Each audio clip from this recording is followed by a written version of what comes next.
नमस्कार, मी सुधाकर काशीद, तरुण भारत कोल्हापूर। हा कोल्हापूरच्या CPR हॉस्पिटल समोरील चौक, आपण त्याला CPR हॉस्पिटल समोरील चौक म्हणत असलो तरी या चौकाचं नाव, खरं नाव चिमासाहेब चौक आणि या चौकात चिमासाहेब महाराजांच्या नावाने असलेले हे क्रांती उद्यान, चिमासाहेब उद्यान या नावानं असलेल्या या चौकातील बागेत क्रांतीवीर चिमासाहेब महाराजांचा पुतळा आहे। पण हा पुतळा उभारण्यापूर्वी क्रांतीची एक फार मोठी घडामोड किंवा घटना या उद्यानात घडलेली आहे।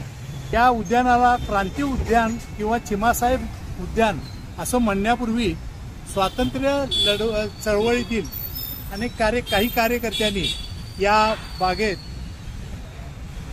क्रांतीचा एक इतिहासच घडवला।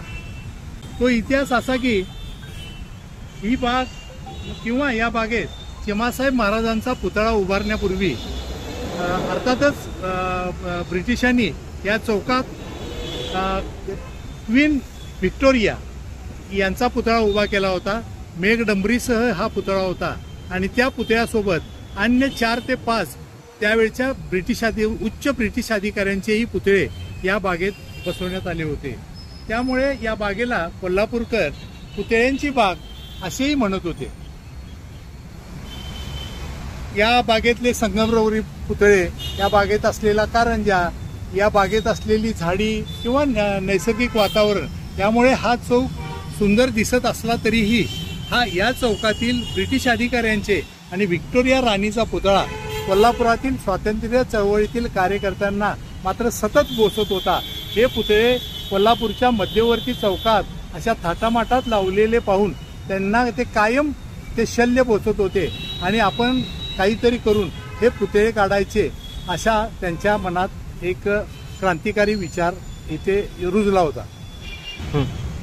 आणि 1918 साली क्रांतिकारकांच्या हातून जे हा एक इतिहास घडला, तो इतिहास म्हणजे इथे जे क्वीन व्हिक्टोरिया आणि अन्य 5 ब्रिटिश अधिकाऱ्यांचे पुतळे होते त्याच्यावर डांबर ओतून कोल्हापुरातल्या स्वातंत्र्य सैनिकांनी ते विद्रूप केले। या चौकाला किंवा या उद्यानाला क्रांती उद्यान किंवा चिमासाहेब उद्यान हे नाव देण्याचं कारण खूप महत्त्वाचे आहे। कारण 1857च्या बंडात कोल्हापुरात एक सशस्त्र उठाव झाला होता आणि त्या उठावात तो उठाव पूर्ण यशस्वी झाला नाही, पण इथल्या क्रांतिकारकांनी आपली काहीतरी ताकद ब्रिटिश प्रशासनाला दाखवून दिली होती। त्याची दखल ब्रिटिशांनी खूप गांभीर्याने घेतली होती आणि त्यांचा पक्का समज झाला होता की क्रांतिकारकांना अशा पद्धतीने उठाव करायला लावणे किंवा त्या उठावाला मदत करणे यामागे चिमासाहेब महाराज यांचाच हात होता, हा ब्रिटिश अधिकाऱ्यांचा पक्का समज होता। त्यामुळे त्या कृत्याची सजा म्हणून या चिमासाहेब महाराजांना ब्रिटिशांनी कोल्हापुरातून कराची येथे नेले आणि तेथेच त्यांच्या मृत्यूपर्यंत स्थानबद्ध ठेवण्यात आले होते। कोल्हापूरच्या 1857च्या उठावामागचा किंवा स्वातंत्र्य चळवळी मागचा कोणाचं तरी बळ असावं याची ब्रिटिशांना शंका होतीच आणि श्रीमंत चिमासाहेब महाराज यांच्यावर तर हेच या उठावाच्या पाठीमागे असतील असा ब्रिटिशांचा कयास होता किंवा त्यांची तशी समजूतच झाली होती। त्याचं फळ चिमासाहेब महाराजांना खूप वेगळ्या पद्धतीनं भोगावं लागलं। त्यांना या चळवळीला मदत केली किंवा इथल्या उठावाला मदत केली म्हणून ब्रिटिशांनी स्थानबद्ध करून कराचीला नेले, तेथेच त्यांचा मृत्यू झाला। यानंतर कोल्हापूरकरांनी या क्रांतिकारी चिमासाहेब महाराजांची आठवण म्हणून या चौकात चिमासाहेब महाराजांचा 16 ऑगस्ट 1957 रोजी पुतळा बसवला। हा पुतळा याचसाठी की कोल्हापुरातल्या स्वातंत्र्य चळवळीला बळ देणारा आपल्या कोल्हापूरच्या संस्थानातील एक राजाही होता हे लोकांना कळावे, स्वातंत्र्य चळवळीत घडलेल्या घडामोडींची आठवण कोल्हापूरकरांना राहावी आणि चिमासाहेब महाराजांनी जे अतुल्य असं काम या चळवळीत केलं त्याची एक स्मृती कोल्हापुरातील मध्यवर्ती भागात राहावी म्हणून 1957 साली येथे चिमासाहेब महाराजांच्या पुतळ्याची उभारणी करण्यात आली। ज्या क्रांती उद्यानात किंवा चिमासाहेब महाराज उद्यानात हा चिमासाहेब महाराजांचा पुतळा आहे, त्या छोट्याशा उद्यानाचं विशेष हे की तेथे एक 25 ते 30 फूट असा गोलाकार आकार असलेला जुन्या काळातील एक कारंजा आहे. आणि तो कारंजा यापूर्वी सकाळपासून दिवस मावळेपर्यंत चालू असायचा. त्याची या उद्यानातील सर्व निसर्ग, इथं लावण्यात आलेली वृक्ष, लावण्यात आलेली शोभेची झाडे, त्यामुळे हा चौक खूप कोल्हापूरच्या सौंदर्यात भर घालून गेला.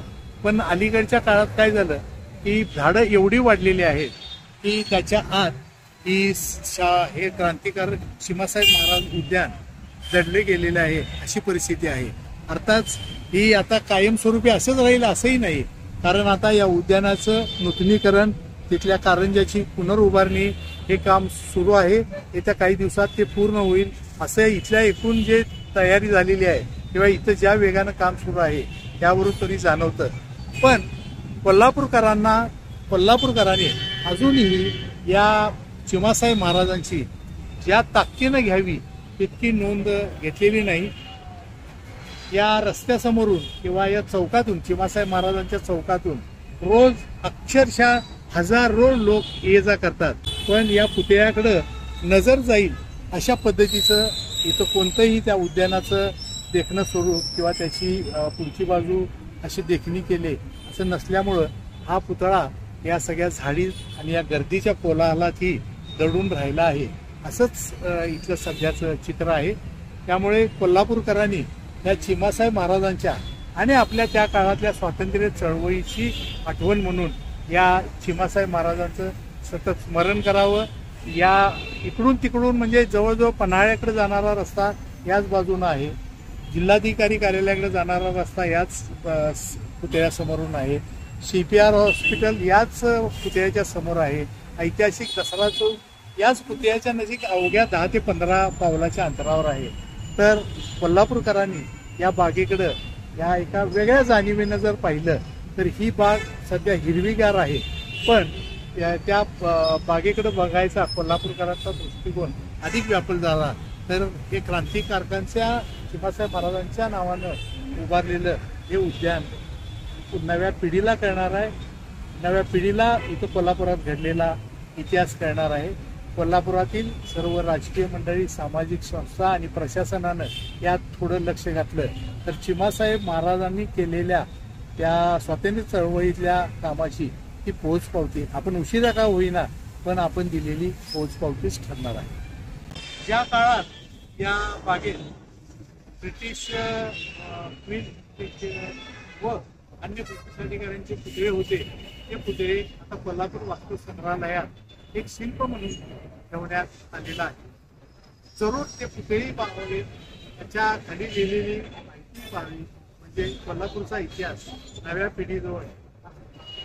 पिढीकडे जाईल आणि या इतिहासाची त्यांच्याकडून जाणही राखली जाईल अशी आशा आहे. सुधाकर काशी, तरुण भारत, कोल्हापूर.